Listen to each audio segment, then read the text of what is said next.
Good morning, everybody. Welcome to the channel again. We're on our way to Willow for Just Drift's HTM event.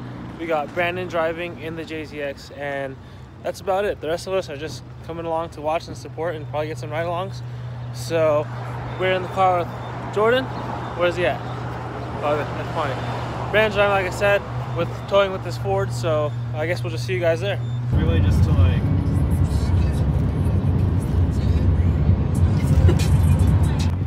We made it at the track. It said JZX Part 2, but it said unknown. I forget this car has again. Like, Jason, what happened to your car? Huh?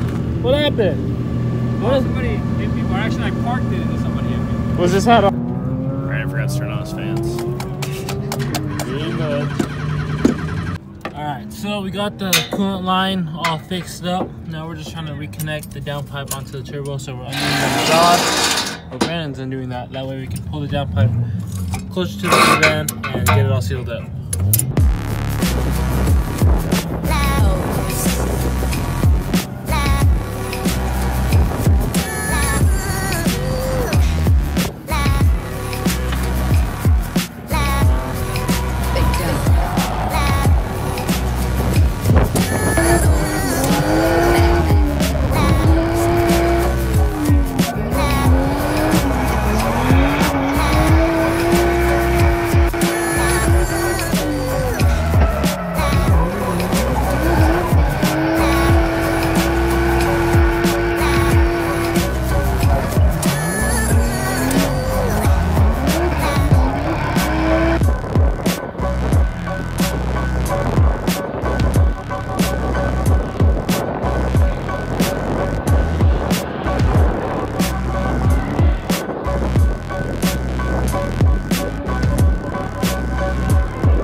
Alright guys, we're back. We went to the track, didn't really film as much as I wanted to, so I figured I'm going to put the videos in the beginning of this.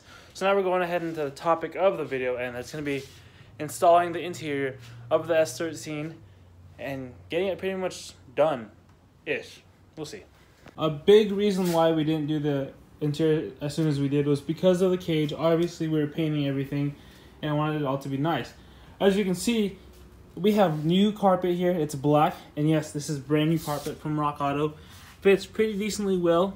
Had to cut all the holes and stuff myself, which I think all the carpets are like that. But we got brand new black carpet. It's cut around the cage already. I did this last night when we got home from the track. Just kind of got carried away and installed it without showing you guys. But we got all of our wiring is done for the car. It's like officially done. Fuel pump, it runs, you guys know that. Taillights are all done.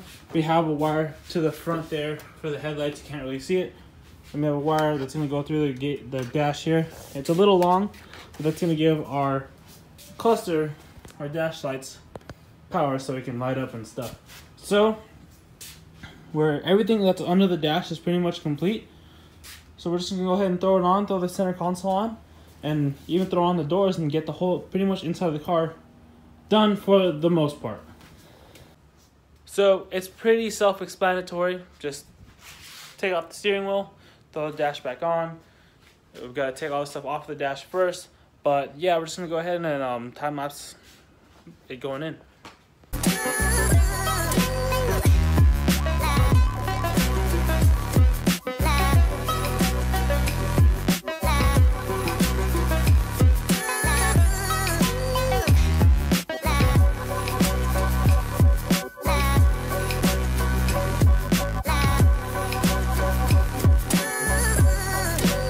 So we got the carpet in, obviously. We also got the dash in and bolted into place, as you can see.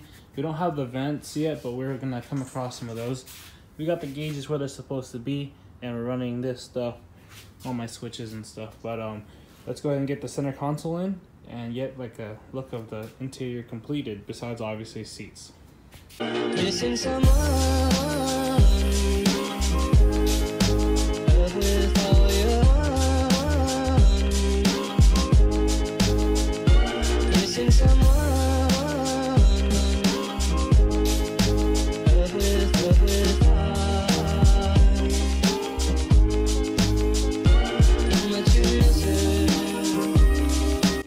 now the center console is all installed. We're still missing a few things like our ashtray thing. I don't know where that went. I think I lost it. And also our shift boot here. And we also have a Street Faction radio delete panel. I was going to make it myself, but I changed my mind. Ended up just ordering it. That should be coming in. And we need to put in that stuff in. But more or less you get a look, you kind of get an idea of what the interior is going to look like. Get the nice black dash, uncracked.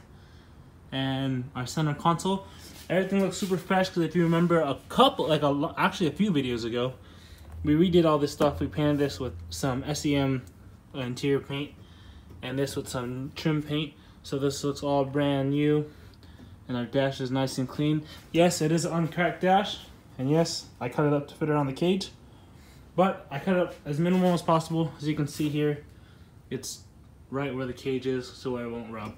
But don't feel too bad, or yeah, don't hate me too much. This was a brown dash, so not many people wanted it anyways, so it worked out perfect for me because we ended up painting the dash as well. That's why it's black. I'm gonna go ahead and throw this cluster in. I still have to do a few things to it. I have to wire it up, that way our dash lights will turn on. None of this stuff is gonna work, but I still want it to light up so it looks kind of factory at nighttime. So in the meantime, we're just gonna throw it in for now, and when we get to it, we'll go ahead and wire up these lights. Alright, so we ran into a little problem. As you can see, we got our knee bar right there for the cage, and that actually got in the way of our stock cluster. So we had to notch the back of it. As you can see, we got a big old chunk out the back, knocked out the corner. That way, when it sits in there, it clears the cage. So the cage is gonna go straight through there. Hopefully I cut enough because I can't really go back anymore. It's pretty much at the edge. This is as far back as I can get it to where it still looks factory. We did lose our little trip and stuff there, so I blocked it off with some black tape. But yeah, I'm gonna end up probably covering this up with some tape. That way, when I wire up the lights, it doesn't like the light doesn't shine out past this. But let's just go ahead and put this in real quick, and hopefully it fits properly. All right, so we put it in. As you can see, it sits flush up against the back.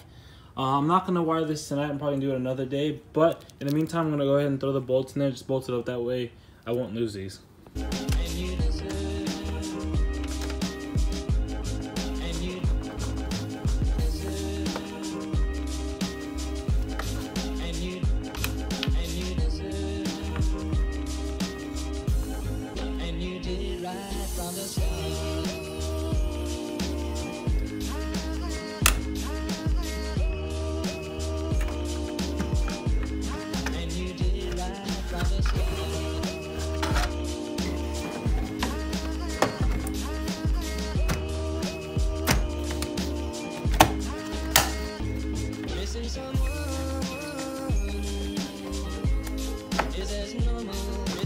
Well, look at that OEM cluster.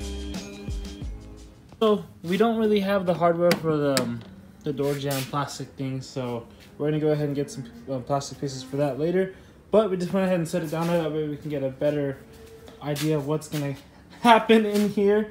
But we got the carpet, center console, dash is all in and bolted on. Look, we even went ahead and put the switches back. We're missing one here, so I'm gonna be looking for one of those. And yeah, so let's just go ahead and let's get the doors on now. Then this thing's gonna get the interior. We'll get a better look of how the interior is gonna look. Missing someone, is as normal. Missing someone.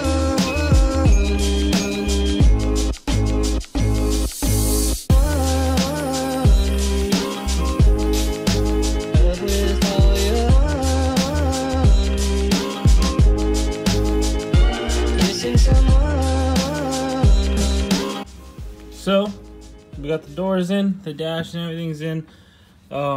Just imagine that these are here. This is gonna be our kill switch is gonna be like right here in the corner, along with our switches for our turn signals and reverse lights. So pretty much how it's gonna be. The kill switch right here. This is gonna pretty much be like the ignition key for my car. You just flip that, all this turns on. We can do fuel pump, fans, headlights, which we don't have yet, our gauges, our wipers, and you guys still have to guess what that switch is for. But yeah, we got a basic cockpit area. This looks stock. I'm missing a switch. I still need this switch, like I said. But I'm gonna try to run the steering wheel column thing But if I can't get that to fit because I don't have the centerpiece, then oh well. We also got an e-brake welded in there nice and tight, so it's in a nice spot. We didn't have to cut away too much of the interior. I kind of want to put like a little boot in here to cover this up, but we'll see. We can complete the doors with, whoops. But we can complete our doors with the window cranks that we painted all nice and black. So this should just go on there. Hold on. While I'm here, I also want to point out, some of you guys might be saying that this and this are like gonna hit each other the second I pull this back, or once I'm in first gear, if I try to pull that in first, it's just gonna knock it right out of first. And no, I actually accounted for that. So if you check here, handbrake down, first gear, boom, it goes straight through. Doesn't touch a thing. It's close, but it doesn't touch, and that's the rod fully back.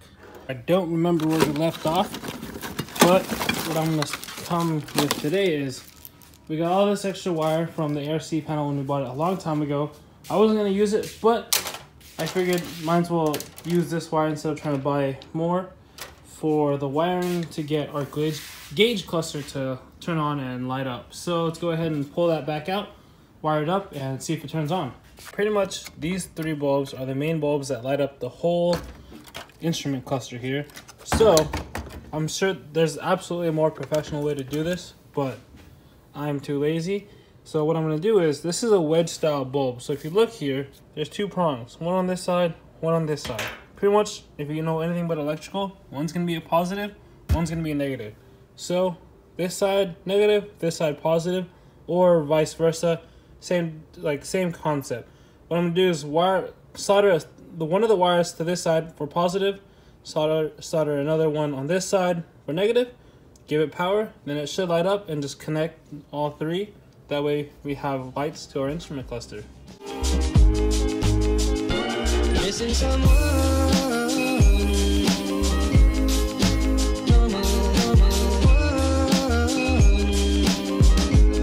I am sad and so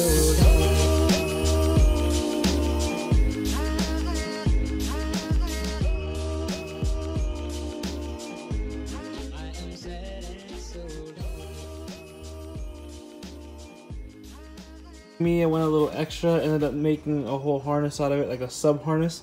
But you can see what I was talking about. One side's a power, one side's a ground. Same for all of these. And we're gonna go ahead and loom this up so it looks nice and pretty, and hopefully the lights turn on. Before I loom it up, I went ahead and put the bulbs in there and connected it to the little harness we made. That way, if something's wrong, we can still fix it, and it's not hard to take. So let's go ahead and turn. I think I had this on headlights. Yep. Oh wait, one of them is not working. Let's see. Maybe I put that in wrong. Yep. All 3 are working now. The bulb just was in backwards. So now that we know it all works, let's go ahead and turn this off and loom this up. I took off this little thing off the back. I'm pretty sure this is how it gets all its connections and whatnot factory, but we're not using that. So like I said, like you guys saw, we made our own little harness, plugged it in. So hopefully, I'm pretty sure those are the only 3 bulbs I need, but let's go ahead and plug it in and see if it lights up. Boom! Look at that. Lights up just like factory. So let's get another look here with both lights. Let's try to get the gauges on there.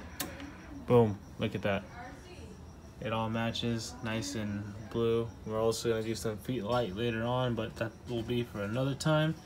But for those of you guys who are confused, this stuff isn't going to work. I could have made it work if I wanted to.